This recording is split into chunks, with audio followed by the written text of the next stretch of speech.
here's how you can set up a consumable selector kind of thing in your room. Basically, what this does is it lets it decide, well, sorry if I'm getting this wrong, but basically it tries to figure out which consumable is used and use the correct system. So first, we want an event receiver. This is just to even start the process of it. Use surface to place it on a wall, or place it first and then use surface to connect it like this. Next, we'll need an equal statement. This is to make sure what consumable you use is connected to that. So we'll put it over here. And first we'll configure this real quick and put it to consumable used. And this will give us a consumable output. You can hook this output up to as much as you can, given by the rectangle output. Triangle outports like this are only one way, so you can only hook it up to one item. So next we'll need an if statement. This is just to make sure that what you have connects to that. So if this is true, then this goes to then, but if it's not true, then it goes to else. Now, if you want to set up a system with two consumables, what you do is you go to consumable. Make sure your room is in beta so you can bring these up. You grab a constant. And you'll probably need two because I know your system will use both consumables. Basically, what you want to do is you want to pick one you want it to be identified. So like, let's say, does A equals B. This makes it to where when you use the consumable, what consumable you use comes out of this. If this matches, then this goes to true, and this goes to then. And you can hook up a whole system to it. If it's not true, then it goes to else. Now, for systems that use multiple consumables, you can add another if statement with the clone and add another equals. What you do here is you wire this same one here, and you add this one here. Now, I don't have 3 consumables set up because I'm not doing all that work, even though there's one over there. This is my consumable room where I work out systems and take pictures of it. So, what this does is you set this now to this. So, this one just goes to the consumable system that this is related to. So, for you to, oops, I don't know what that did. So, this one, let's say, this one gives you speed boost. And if this is the speed boost, then this system right here will be the speed boost system. If it's not the speed boost system, and let's say this consumable uses the jump boost, then it will go to this output. Now this one will go here if you're using more than one or more than 2 consumables. Basically, every extra consumable you use after 2, you add another if and equal statement. And you always sort of want one less than what you have, kind of thing. So 3 consumables, 2 ifs and equals. So this is the jump boost system. If they use jump boost system, activate then. If not, use this to activate, let's say, invisibility effect or dark fog, what I have in my game. So let's get a simple working system here. So oops.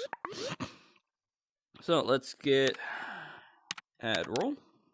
Oops, I'm not too good at CV2. Well, I'm good at CV2. Oops. All right. So you want to add roll, add roll, add roll. These all 3 are connected, but they go to different outputs. I don't have the consumable set up to do this immediate, but after that, you want to set it to activate consumable. So, what this does is you set it here, here, and here. Don't know why it's not wiring up. Usually it wires up, but I don't mind. You hook these up. Oops, no.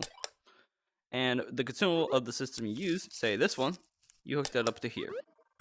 And then that one, and then that one. Now, when you use a consumable, it will... Oh yeah, this is the system I'm using to make fast travel kind of thing.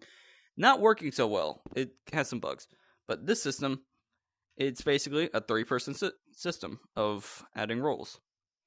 And yeah.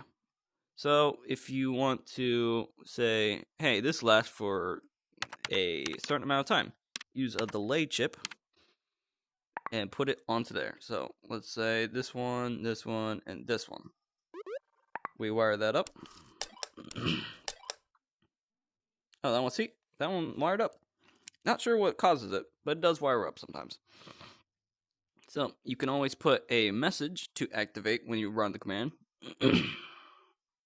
So when you want to add a message, put a show notification right here on run.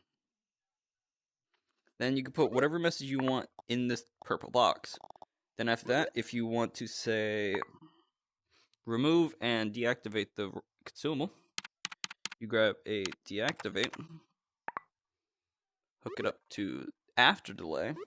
Now, since we kind of want to keep this separate, we can grab this and snap it over here to keep it in its kind of line. Or you can move it this one up here, move this here, and have it kind of as a branch. Problem is, if you try to do that, it won't work on these. So I kind of sometimes change it up to how I do it. No. So like this and this. Keep it in a branch. And the kind of system of this happens after this, and this and this. So after that, if you want to make sure they are removed before the roll is removed before it is done, put remove roll, play remove roll. Let me move this up here. Move this to here, that. And let me cut this wire. So you move after the delay, that. You move it to that.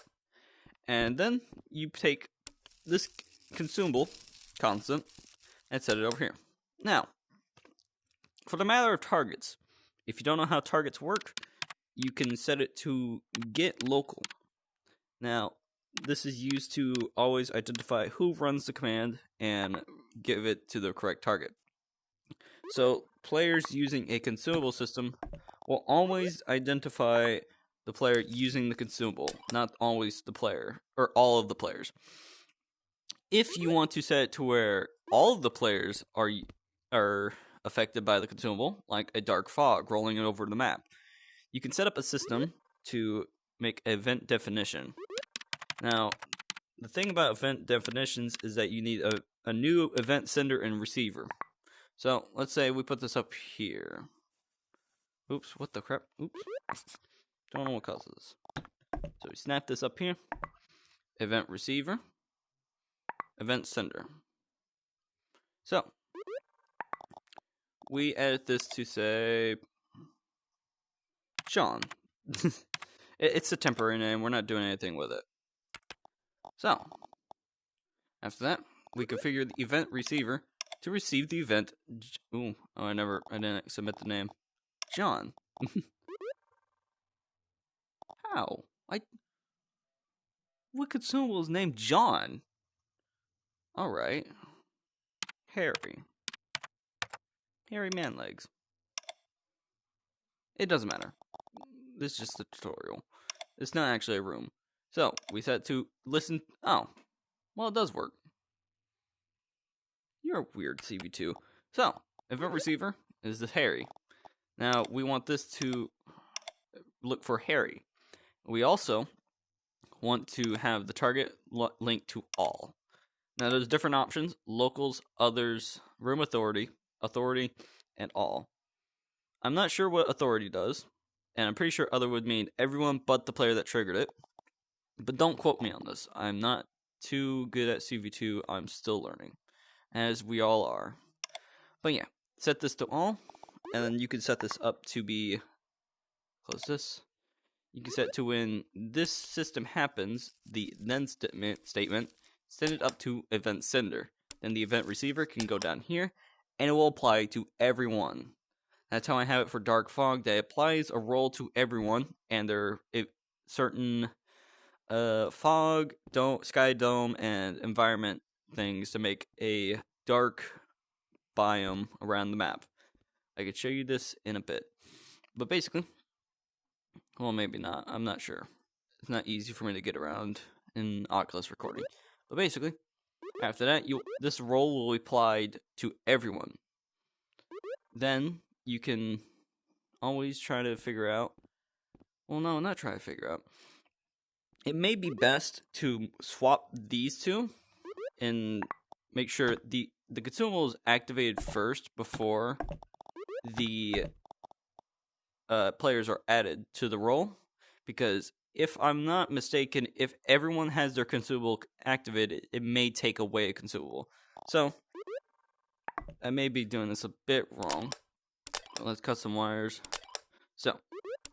So you activate the consumable, go up here, event sender, event receiver, player add role.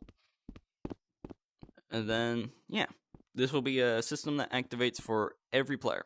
So, equals and if statements, use event receivers and senders to make a consumable that affects all players or specific players. And then add roles to activate certain things, like speed boost or jump boost. Use delays to make it timed.